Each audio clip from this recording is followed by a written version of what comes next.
Жылы суымызға тұз салып, жақсылап араластырамыз. Суымызды аз-аздан құйып, тесто илейміз. Тестомызды илеп болған соң 5 минут тындырып қоямыз. 5 минуттан кейін қайтадан алып, илеп, тағы 5-10 минуттай тындырамыз. Оған дейін маргаринімізді газдың астына қойып, бір қайнатып аламыз. Маргариннің суы шығу керек. Тестомызды теңдей 4 бөлікке бөлеміз.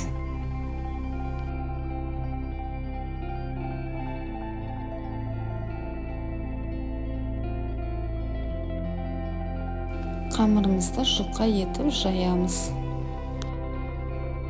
Тестомыздың үстінен маргаринді жағып, кептіріп қоямыз. Оған дейін екінші суаламызды жаямыз. Екінші тестомызды жаңағы кепкен маргариннің үстінен жаямыз. Тестоның үстінен маргаринді жағып шығамыз. Бұны да кепкенін күтеміз.